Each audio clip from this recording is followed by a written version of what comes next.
Sejarah organisasi Budi Utomo. Pada tahun 1907, Dr. Wahidin Soedirohoesodo memutuskan untuk berkeliling Pulau Jawa untuk mengampanyekan peningkatan martabat dan kehormatan rakyat.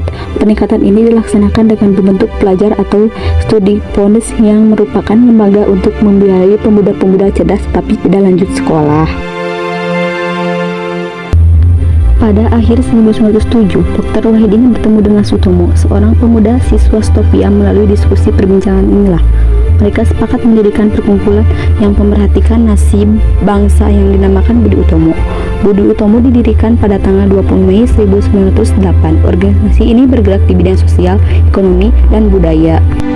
Pada 20 Mei 1908 pukul 9 pagi di Stopia menjelaskan gagasan kepada siswa Stopia dan mereka sepakat hal itu, dan terpilihlah Dr. Sutomo menjadi ketua Budi Utomo. Pada bulan Juli 1908, 650 orang bergabung dalam organisasi Budi Utomo di 7 kota, yaitu Jakarta, Bogor, Bandung, Yogyakarta, Magelang, Surabaya, dan Probolinggo. Tokoh pendiri organisasi Budi Utomo: 1. Sutomo sebagai ketua, M. Sulaiman sebagai wakil ketua, Suwarno sebagai sekretaris 1, Muhammad Gunawan sebagai sekretaris 2, R. Angkape sebagai bendahara, Kondo Suwarno sebagai komisaris, Mas Gebrok sebagai komisaris, Soedarja Tirtonegoro sebagai komisaris, M. Saleh sebagai komisaris. Budi Utomo menetapkan fokus pergerakan hanya di Jawa dan Madura karena mendapat banyak pengaruh dari penjajahan Belanda. Pada awalnya Budi Utomo dikelola oleh sebagian besar kaum priai atau bangsawan karena kaum priai mendapat dukungan dari birokrasi dari golongan dingrat, tetapi Budi Utomo memperoleh dukungan dari kalangan cendekiawan atau kaum intelek Jawa yang peduli terhadap pendidikan bangsa. Kongres pertama Budi Utomo dilaksanakan pada tanggal 5 Oktober 1908, diadakan di Yogyakarta, sepakat menentukan pengurusan besar organisasi berasal dari golongan tua. Hasil Kongres Budi Utomo adalah sebagai berikut. 1. Budi Utomo tidak melakukan kegiatan politik. 2. Kegiatan Budi Utomo ditunjukkan pada bidang sosial, budaya, dan pendidikan. 3. Ruang gerak Budi Utomo Jawa dan Madura. 3. R.T. Tirtokusuma, Bupati Karanganyar, dipilih sebagai Ketua Budi Utomo Pusat. Penetapan pusat organisasi Budi Utomo adalah di Yogyakarta. Pada tahun 1909, Dr. Cipto Mangunkusumo mengundurkan diri dari Budi Utomo untuk melaksanakan cita-citanya, yakni gerakan politik bagi seluruh rakyat Hindia Belanda. Pada tahun 1912, Noto Durizo menjadi ketua Budi Utomo mengejar ketertinggalannya karena muncul organisasi-organisasi lain, yaitu Sarekat Islam dan Industri Fardi. Budi Utomo bergabung ke dalam PPKI pada tahun 1927.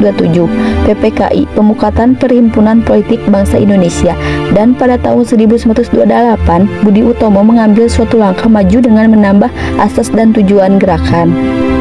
Asas dan tujuan Budi Utomo: 1. Memajukan pendidikan, pertanian, peternakan, seni, dan budaya. 2. Mempertinggikan kemajuan pencaharian dan penghidupan bangsa. 3. Menjadarkan kedudukan bangsa Jawa dan Madura pada diri sendiri. Terus berusaha mewujudkan cita-cita persatuan Indonesia.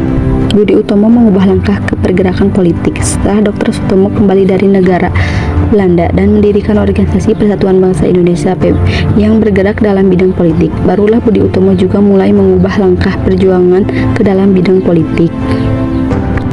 Selama di Belanda, Dr. Sutomo telah mendapat pengalaman perjuangan dalam memimpin Perhimpunan Indonesia di negeri Belanda yang kebanyakan bergerak di bidang politik. Karena itu, sulit baginya untuk merubah pergerakan Budi Utomo dari pergerakan sosial budaya ke pergerakan politik. Pada tanggal 24-26 Desember 1935, dalam Kongres Budi Utomo yang diselenggarakan di Solo, terjadi fusi penggabungan antara PBI dengan Budi Utomo menjadi satu dengan nama Partai Indonesia Raya. Gerakan langkah organisasi tersebut dalam bidang politik bahkan masih sangat terasa hingga jatuhnya pemerintahan Hindia Belanda. Pergerakan Budi Utomo berakhir pada 1935 saat bergabung dengan Persatuan Bangsa Indonesia dan membentuk Partai Indonesia Raya. Pergerakan Budi Utomo menjadi tonggak baru kebangkitan Indonesia. Hari lahir Budi Utomo pun ditetapkan sebagai Hari Kebangkitan Nasional yang diperingati setiap tahunnya. Organisasi ini menjadi organisasi pemuda pribumi pertama di Indonesia yang berjalan dengan baik. Walaupun organisasi Budi Utomo telah berakhir di Hari Kebangkitan Nasional, perlu dimaknai khususnya bagi generasi muda di era digital ini, yaitu dengan semangat persatuan dan kesatuan dalam setiap perbedaan. Karena pada dasarnya kebangkitan nasional yang diperjuangkan oleh pendiri-pendiri negara bertujuan untuk membangkitkan rasa nasionalisme menjadi bangsa yang berdaulat dan bermanfaat.